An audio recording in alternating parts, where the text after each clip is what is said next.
Madam Vice President, thank you so much for doing this and making the time. Of course. Just a little bit busy right now. We want to start on an issue that Americans across the country say is their number one concern, and that's the economy. A question that has been asked of you and everybody that's on the Democratic side is whether or not voters are better off now than they were 4 years ago. Are they better off now than they were 4 years ago? So when we came into, well, first of all, let me just say, it is good to be with the National Association of Black Journalists, and I thank you for the work you do and that your members do every day. It is very important that we ensure that this organization and your members always have the resources and the platforms to deliver the voices that must be heard. So I thank you for hosting me today. 4 years ago, when we came in during the worst unemployment since the Great Depression.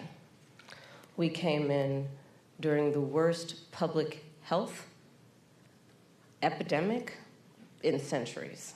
We came in after the worst attack on our democracy since the Civil War.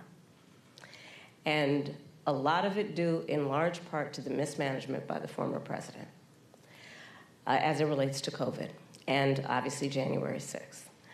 And we had then a lot of work to do to clean up a mess. As of today, we have created over 16 million new jobs, over 800,000 new manufacturing jobs. We have the lowest Black unemployment rate in generations. We have invested in small businesses, and they're to the benefit of many people, but including Black small businesses, some of the highest rate of creation of new Black small businesses in years. We have done the work of capping the cost of prescription medication for our seniors for issues like insulin. And again, I'm speaking to the Black journalists who care about all people, but in particular, I'll talk about the impact on Black people, where we know Black folks are 60% more likely to be diagnosed with diabetes. And we have now finally capped the cost of insulin for our seniors at $35 a month, capped the cost of prescription medication for our seniors at $2,000 a year, because we, unlike the former president who promised to do it, we finally have allowed Medicare to negotiate drug prices against the big pharmaceutical companies. And these are just some of the accomplishments. Is the price of groceries still too high? Yes. Do we have more work to do? Yes. And I will tell you, I do believe that I offer a new generation of leadership for our country that is about, in particular, turning the page on an era that sadly has shown us attempts by some to incite fear, to create division in our country, and to do the work that is about bringing some level of optimism and, dare I say, ambition about what I know is possible in our country. And so my plan for the economy includes what I imagine and believe and call an opportunity economy, what we can do to grow an opportunity economy where all people have access to the resources to compete, to apply their incredible work ethic, their ambition, their aspirations, and their dreams, and actually not just get by, but get ahead. And I can talk in more detail about it, but specifically, I'll mention a few things. Yeah. One of the big issues that affects people right now in terms of the economy and their economic well-being is we have a shortage of housing supply. It's too expensive. People can't afford to buy a home. You know, we grew up, our parents, where they had the ability to somehow believe the American dream was attainable. Not so much for younger working people. And I recognize that. So my approach is a new approach, which is to say, let's just take this and deal with it head on. And part of my approach is to say, I'm going to employ and engage the private sector, in particular home builders with tax credits, to give them the incentive to create new housing, 3 million by the end of my first term, and understanding that not everybody is, handed a silver spoon, but works hard and is trying to save up for a down payment. Part of my plan under my opportunity economy is to give first-time home buyers a $25,000 down payment assistance so they can just get their foot in the door to be able to then engage in what will prove to be their opportunity to build intergenerational wealth. And here's my personal experience coming at that. I grew up a middle-class kid. My mother was hardworking. She raised me and my sister Maya. She saved up, and it was only by the time I was a teenager that she could afford to actually buy her first home. And I know, and I identify with, I know where I come from. Madam Vice President. And I know, but I'm just going to finish. I know that so many people work so hard and should have the opportunity to just get their foot in the door. Again, so it's not just about getting by, but getting ahead. Please. I'd like to ask you more about the opportunity economy. Housing is a part of it, as well as expanding the earned income tax credit, financial support, as you mentioned, for first-time buyers, and a $50,000 tax deduction for startups and small businesses. But I want to talk to you about the squeeze that millions of Americans are also dealing with that impacts their ability to work and make money, and that is child care and elder care. And it's a squeeze for millions of people. In some parts of the country, it costs more for childcare than for rents. I think Bloomberg recently reported an average of $33,000 a year. So I'm just wondering, you mentioned that in your opportunity economy, a child tax credit, but that's just one part of an ecosystem. Please tell us, what plans will you propose to guarantee that families can actually afford childcare and elder care? So to your point, it is sadly the state of affairs in our country that working people often have to decide to either be able to work or be able to afford childcare. Like they can't afford childcare and actually do the work that they want to do because it's too expensive and it doesn't actually level out in terms of the expense versus the income. My plan is that no working family should pay more than 7% of their income in childcare. Because I know that when you talk about the return on that investment, allowing people to work, allowing people to pursue their dreams in terms of how they want to work, where they want to work, benefits us all. It strengthens the entire economy. We saw, for example, during the pandemic what happened.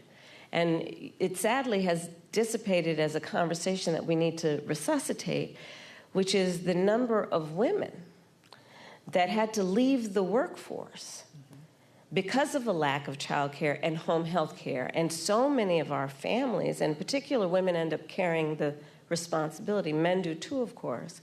What we call people who are in the sandwich generation. Exactly. Who have young children and are also taking care of their parents. And it is just absolutely too expensive for them to be able to work and do that. So my plan is not only about 7% of income for working people for child care, but also we need to do better for our child care providers and our home health care providers in terms of ensuring that they receive the wages that they deserve based on the dignity of their work. I have spent time with home health care providers, and their work is some of the most taxing work you can imagine. And I actually, when my mother was sick with cancer, did a lot in terms of taking care of her. And the work that is about taking care of a loved one, in particular an elder, is extraordinarily heavy in terms of the emotional toll, the time it takes. And we do it because that is what we do. But not everyone has the ability to take time from work to do it, and they need help. And we need to make sure we have home health care workers that can help them. But I want to also get back to the earlier point that you made about extending the child tax credit. So part of my new approach is we need to expand the child tax credit. And so part of my plan that is under an opportunity economy is to extend and expand the child tax credit to $6,000. So that young families in particular, for the first year of their child's life, which is an extraordinarily important time in their development, have the resources to be able to buy a crib, buy a car seat, buy children's clothing, and not have to worry about whether they're going to be able to meet their other needs. And I don't need to remind anybody here, especially these esteemed journalists, but when we expanded the child tax credit a couple years ago, we reduced black child poverty by half. And so again, if you talk about the benefit, and if you think about the benefit to the economy overall, it strengthens our economy to do things like pay attention to affordable child care, affordable home health care, and extending the child tax credit. Madam Vice President, black men, as you know, are a closely watched voting bloc. You've hosted black men at your residence. Yep. You have engaged black men and centered them in your economic opportunity tour. Mm-hmm. But polling shows that some black men, particularly young black men, are considering voting for Donald Trump, and they see him as better for the economy. What is your message to young black male voters who feel left out of this economy, and how can your economic policies materially change their lives? So I appreciate the spirit of the question, but I'll tell you, I've often been asked this question in a way that I've had to respond by first saying that I think it's very important to not operate from the assumption that black men are in anybody's pocket. Black men are like any other voting group. You got to earn their vote.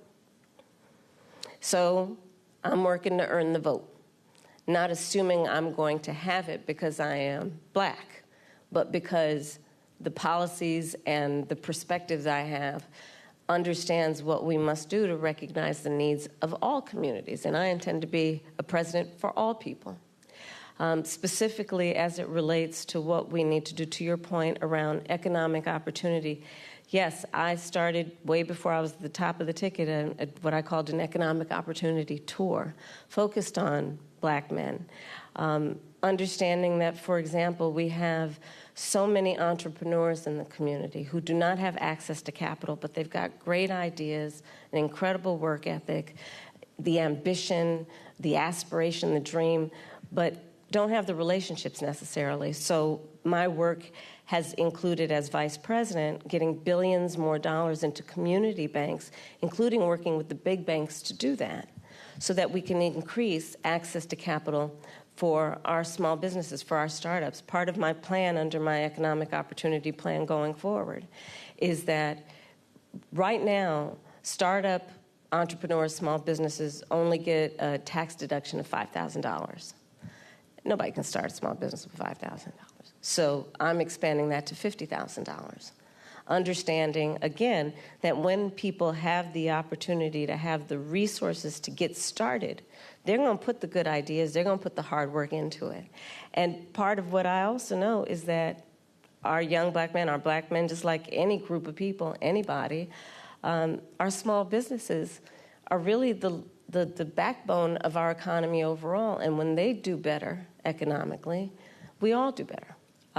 Part of my work is about understanding what we need to do in dealing with, for example, the historic inequities that have faced the black community around home ownership, right? I don't have to go through the history with anybody here about what that has meant in terms of redlining, what that has meant in terms of biases and home appraisals, and what the impact it has had on stemming the opportunity to build intergenerational wealth because of those obstacles.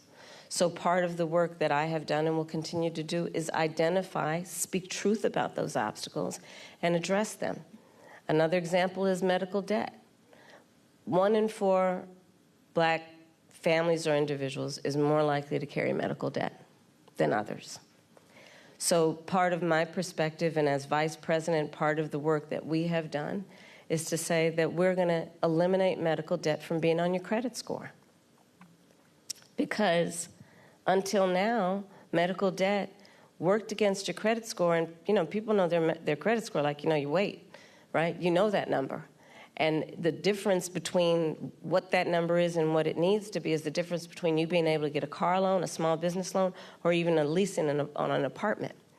And so part of my approach is understanding the obstacles that traditionally and currently exist to allow anyone, including black men, be able to achieve economic wealth. And I'm going to tell you, I don't think it is sufficient to just only talk about economic policy around reducing unemployment.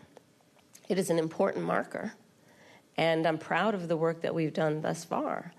But it should be a baseline there. Everybody's working, The point is, do people have an opportunity to build wealth? If that's what they choose to do, if that's what they want to do. And a lot of my perspective as we go forward is just that. I believe that there are a lot of opportunities that are available to the American people if we see people and understand what they want for themselves and their families, and then meet them where they are. Madam Vice President, I want to switch gears a little bit and talk about the war in Gaza. Mm-hmm. You've called for a ceasefire hostage deal and a two-state solution as an end to the war for many months now. And while you've expressed support for Israel to defend itself, a two-state solution and a ceasefire are at odds with what Benjamin Netanyahu has said is their right to defense. If it matters, as you say, how Israel defends itself, where do you see the line between aggression and defense? And our power as Israel's ally to do something? Okay, a lot to unpack in what you just said. So let's start with this. I absolutely believe that this war has to end, and it has to end as soon as possible. And the way that will be achieved is by getting a hostage deal and a ceasefire deal done. And we are working around the clock to achieve that end. Stepping back, October 7, 1,200 Israelis were slaughtered, and actually and some Americans, by the way, in that number, slaughtered. Young people who were attending a concert, women were horribly raped. And yes, so I have said, Israel has a right to defend itself. We would. But Madam Vice President, I think my ask is the difference between aggression and defense. But it's important to put it in context, which is what I'm doing, and I'll get to that. And so how it does so matters. And far too many innocent Palestinians have been killed. Women and children. We have seen with horror the images coming out of Gaza. And we have to take that seriously. And we have to agree that not only must we end this war, but we have to have a goal of a two-state solution, because there must be stability and peace in that region, inasmuch as what we do in our goal is to ensure that Israelis have security and Palestinians in equal measure have security, have self-determination, and dignity. A question for you on that, though. What levers does the U.S. have to support Palestinians in their right to self-determination? And is it even possible as Israel's ally? Well, absolutely. I will tell you, I have been actively involved in, for example, meeting not only with Israeli officials, but with Arab officials to talk about how we can construct a day after scenario where we participate in ensuring those exact goals that I outlined, including as part of the principles that should be applied to those goals, that there be no reoccupation of Gaza, that there be no changing of the territorial lines in Gaza, that there be an ability to have security in the region for all concerned in a way that we create stability, and let us also recognize in a way that ensures that Iran is not empowered in this whole scenario in terms of the peace and stability of the region.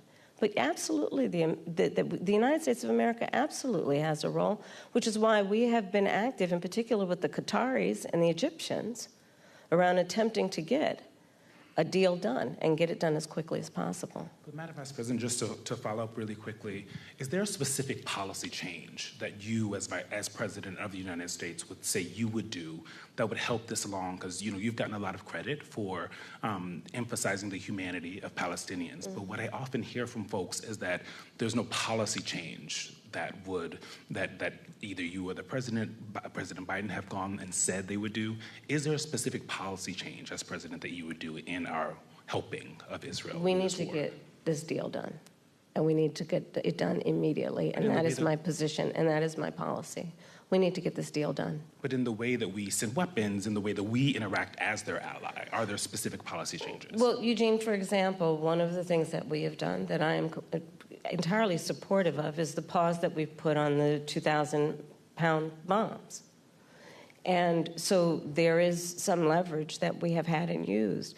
But ultimately, the thing that is going to unlock everything else in that region is getting this deal done. And I'm not going to disclose private conversations, but I will tell you I've had direct conversations with the Prime Minister, with the President of Israel, with Egyptian leaders, and with our allies. And I think we've made ourselves very clear this deal needs to get done in the best interest of everyone in the region, including getting those hostages out who, I mean, we saw the latest example of what happened with the six most recently, one of whom was an American citizen. But what do you say to those that say that's not enough, that stopping the 2,000-pound bombs the one time wasn't enough, that this administration, your possible administration, has to do more? Well, we are doing the work of putting the pressure on all parties involved to get the deal done. But let me be very clear also. I support Israel's ability to defend itself. And I support the need for Palestinians to have dignity, self-determination, and security as we move forward and get a two-state deal done. But right now, the thing we need to get done is this hostage deal and this ceasefire deal. We need a ceasefire. We need the hostage deal. I want to switch gears to racial justice, Madam Vice President. Last month, you eulogized Congresswoman Sheila Jackson Lee. Yeah. Jackson Lee's signature bill, one of a few, was H.R. 40, which would create a commission to study the history of U.S. slavery and study the issue of reparations. She introduced H.R. 40 every session of Congress, taking up the mantle from Congressman John Conyers. This is a bill that you have co-sponsored as a U.S. Senator. Yet, this has, despite the fact that this has been, similar commissions have been created on the state level and on the local level, is yet to pass in Congress, let alone come out of committee. Congresswoman Jackson Lee, Congresswoman Barbara Lee, and other advocates have called for President Biden to take executive action to create this commission. Would you, as president, take executive action to create this commission, or do you believe that it should happen in Congress? Well, first of all, as you mentioned, Sheila Jackson Lee, she was an extraordinary leader who we just recently lost, and she was a friend and a real champion for so many issues. So I feel compelled to say that about her. On the issue of what we need to do going forward, look, first of all, we just need to speak truth about history in spite of the fact that some people would try and erase history and try and teach our children otherwise. We need to speak truth about the generational impact of our history in terms of the generational impact of slavery, the generational impact of redlining, of Jim Crow law. I could go on and on and on. These are facts that have had impact. And we need to speak truth about it. And we need to speak truth about it in a way that is about deriving solutions. And frankly, I think that we, and part of that is studying it to figure out exactly what we need to do. But part of what we can do right now is, for example, what I'm talking about in terms of building an opportunity economy, which is addressing explicitly the obstacles that historically and currently exist and dealing with them. Student loan debt, medical debt, bias in home appraisals, what we need to do in terms of dealing with an issue that I have championed for years, black maternal mortality, which is the fact that black women are 3 to 4 times more likely to die in connection with childbirth than other women. And we know that the reasons for that include disparities that pre-exist her pregnancy including disparities that exist in the system during her pregnancy. So all of those things must be addressed. But do you have a position on whether that should happen, this commission should happen through executive order or via Congress? I think Congress ultimately will have the ability to do this work. I'm not discounting the importance of any executive action, but ultimately Congress. Because if you're going to talk about it in any substantial way, there will be hearings, there will be a level of public education and dialogue that, and I think that was part of the spirit behind the congressional action thus far, to ensure that everyone can participate in this conversation in a way that elevates knowledge about history and the reference points that are the impetus of this conversation. Especially, again, when people are trying to deny history. When people are, so-called leaders are saying that enslaved people benefited from slavery. I mean, let's talk about the Delta here in terms of the work that needs to be done. It's profound. Madam Vice President, I want to move to Springfield, Ohio, and what's happening there. We've seen school closures, parents worried about their kids leaving the home because of racist conspiracy theories that I won't repeat here, but they have been repeated by leaders on the Republican side, President Trump, former President Trump, and Vice Presidential nominee J.D. Vance. From your perspective, is this just a case of irredeemable racism that can't be mitigated by any rational action, or is this a situation in which a federal response could help this community heal? There's a question of resources and... Well, no, I'll let you finish, and then I'll speak. No, please. It's a crying shame. I mean, my heart breaks for this community. There were children, elementary school children, who it was school photo day. You remember what that's like? Going to school on picture day? Who were dressed up in their best, got all ready, knew what they were going to wear the night before, and had to be evacuated. Children. A whole community put in fear. And I'll say a couple things about it. One, I learned a long time ago in my career, having a background as a prosecutor, when you have these positions, when you have that kind of microphone in front of you, you really ought to understand at a very deep level how much your words have meaning.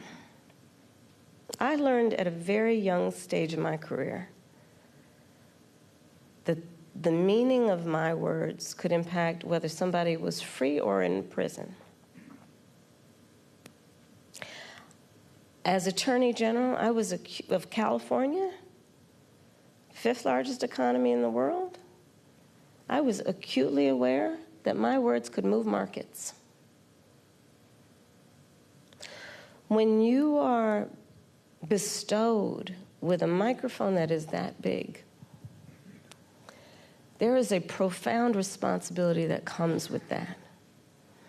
That is an extension of what should not be lost in this moment, this concept of the public trust. To then understand what the public trust means. It means that you have been invested with trust to be responsible in the way you use your words, much less how you conduct yourself. And especially when you have been and then seek to be again President of the United States of America. And so I go back to, it's a crying shame, literally, what's happening to those families, those children in that community, not to mention what is happening in terms of, look, you say you care about law enforcement resources being put into this because of these serious threats that are being issued against a community that is living a productive, good life before this happened. And spewing lies that are grounded in tropes that are age-old. And look, I said it not very far from here the other day at the debate. This is not new. This is not new in terms of these tropes. This is not new in terms of where it's coming from.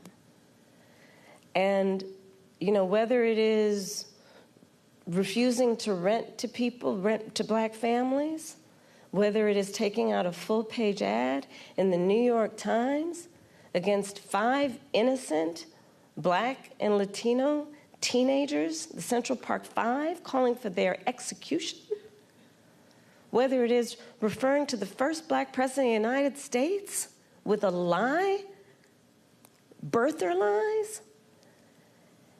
And look, the American people deserve, and I do believe want better than this. I do believe that. I know, the vast majority of us as Americans know we have so much more in common than what separates us. I know that. I know that regardless of someone's background, their race, their gender, their geographic location, I know that people are deeply troubled by what is happening to that community in Springfield, Ohio. And it's got to stop. And we've got to say that you cannot be entrusted with standing behind the seal of the President of the United States of America, engaging in that hateful rhetoric that, as usual, is designed to divide us as a country, is designed to have people pointing fingers at each other. It's designed to do that. And I think most people in our country, regardless of their race, are starting to see through this nonsense and to say, you know what, let's turn the page on this. This is exhausting, and it's harmful, and it's hateful, and grounded in some age-old stuff that we should not have the tolerance for. So let's turn the page and chart a new way forward and say, you can't have that microphone again. Madam Vice President, I'm switching gears again. Okay. Quick question. I want to talk to you about gun control. So you've said you support an assault weapons ban and universal background checks, and we actually learned during the debate that you are a gun owner. Mm-hmm. But in cities like Philadelphia, handguns are responsible for most homicides and violent crime. The most recent FBI data shows handguns were involved in 59% of murders in our country. How will you address the issue of the use of handguns? Because a push for an assault weapons ban only addresses a significant but small part of the problem. So, first of all, yes, I am a gun owner, and Tim Walz is a gun owner, and we're not trying to take anybody's guns away from them. But we do need an assault weapons ban. Assault weapons are designed to kill a lot of human beings quickly, yes, and have no place, ban. Have no place, I'm going to get to it. Yes.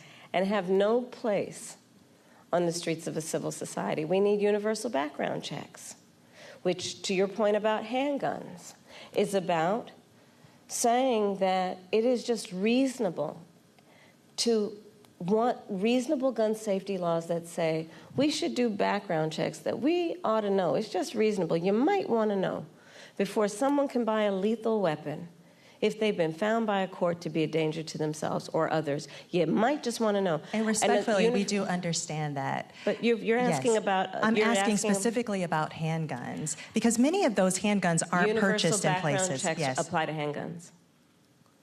Yes. They do. But in many instances, those handguns aren't even bought lawfully. Yes. Which is why I also have been very adamant for years. In fact, I myself protested at a gun show probably 10, 15 years ago about the gun show loophole and why we need to close that. Because what ends up happening is that gun shows at flea markets, gun dealers are not, under existing law in the past, required to register their sales. And so you are exactly right that a lot of homicides, for example, a good number of them, I don't have the statistic in front of my mind, are committed with illegally purchased guns. And that's why we need to address each entry point in the issue, including universal background checks, closing the gun show loophole, and what we need to do as a general matter to focus not only on reaction to crime, but prevention of crime. So you're raising a very important issue that has many facets, including what we need to do in terms of reasonable gun safety laws and what we need to do around crime prevention, what we need to do around crime deterrence. But listen, I have personally prosecuted homicide cases. I have held the hands of mothers who have come to me crying, who have said, I only want to talk to Kamala, because they knew when they sat down, I would treat them with the dignity and respect that they were entitled and due about the loss of their child, often their son, to gun violence and the need to take it seriously. And we must take it seriously in every way, understanding it's not just about a soundbite.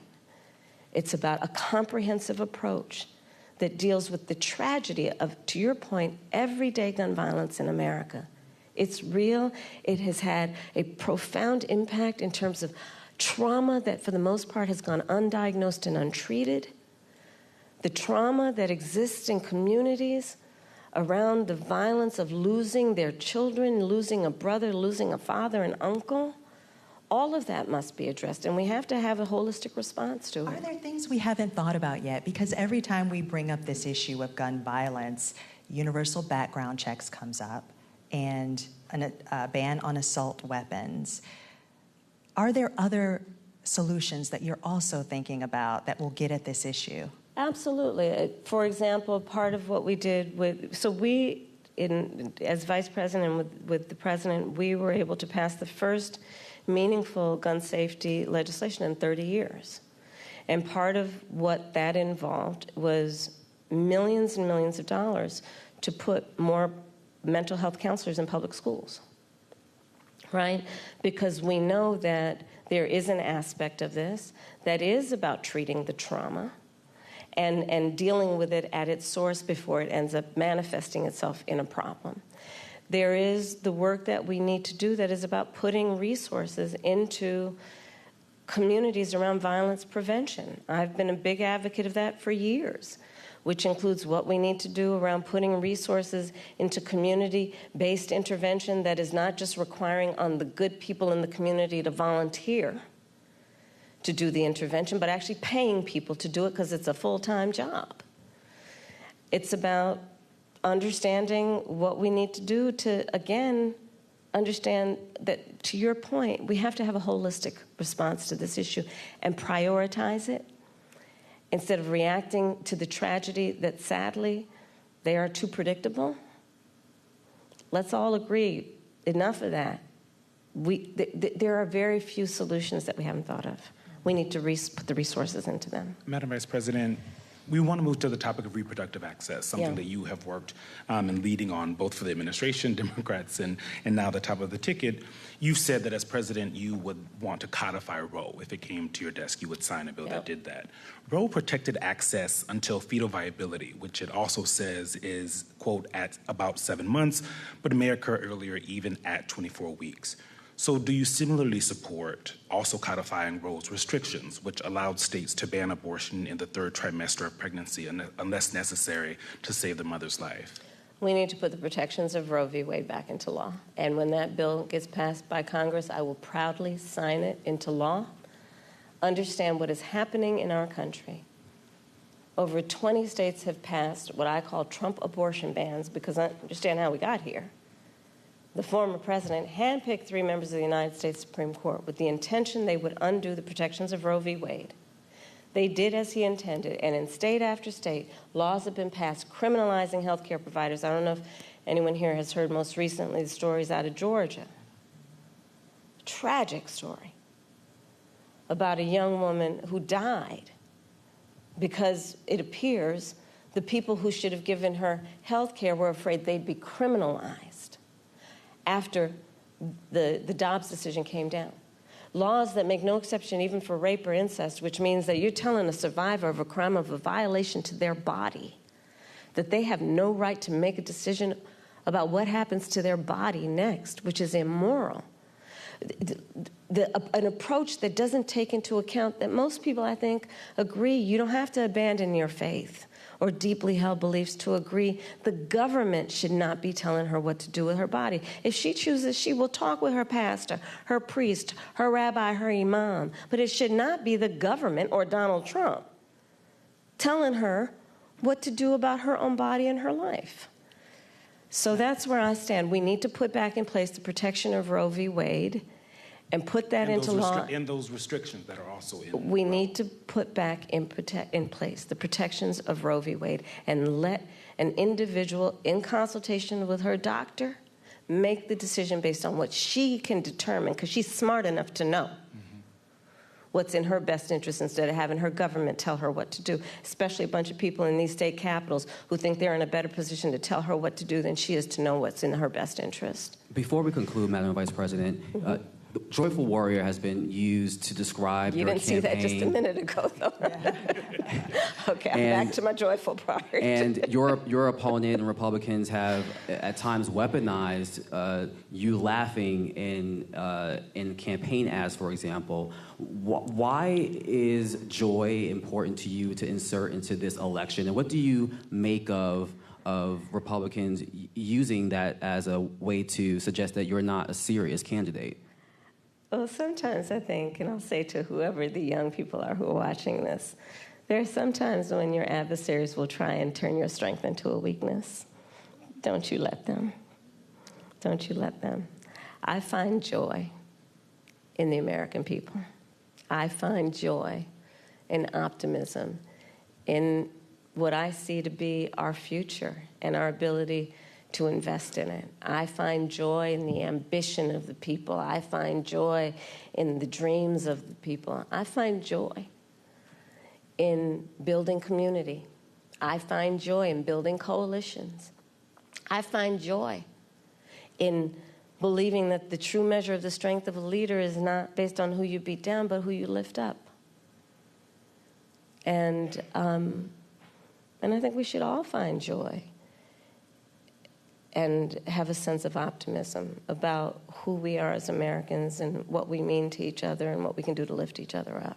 Madam Vice President, President Biden spoke to former President Trump after the attempt on his life this weekend. Have you spoken to him? I have. And earlier today, I assume? Yes. How'd that go? You want to give us some intel? Sure. I checked on him to see if he was okay. Yeah. And I told him what I have said publicly. There's no place for political violence in our country. I am in this election and in this race for many reasons, including to fight for our democracy. And in a democracy, there is no place for political violence. We can and should have healthy debates and discussion and disagreements, but not resort to violence to resolve those issues. On January 6th, your vehicle was allowed to kind of pass a viable pipe bomb. We've seen... No, I was in the building. You were in the building. And we've seen what's happening with former President Trump. Do you have full confidence in the Secret Service to protect all of you? I do. You feel safe, you and your family? I do. But, I mean, you can go back to Ohio. Not everybody has Secret Service. And there are far too many people in our country right now who are not feeling safe. I mean, I look at Project 2025, and I look at, like the Don't Say Gay laws coming out of Florida. Members of the LGBTQ community don't feel safe right now. Immigrants or people with an immigrant background don't feel safe right now. Women don't feel safe right now. And so, yes, I feel safe. I have Secret Service protection. But that doesn't change my perspective on the importance of fighting for the safety of everybody in our country, and doing everything we can to, again, lift people up and not beat people down so they feel alone and are made to feel small and made to feel like they're somehow not a part of it or us. Madam Vice President, thank you so much for your time. Thank you. Thank you. Yes. I've appreciated this. Thank you. Thank you. Thank you.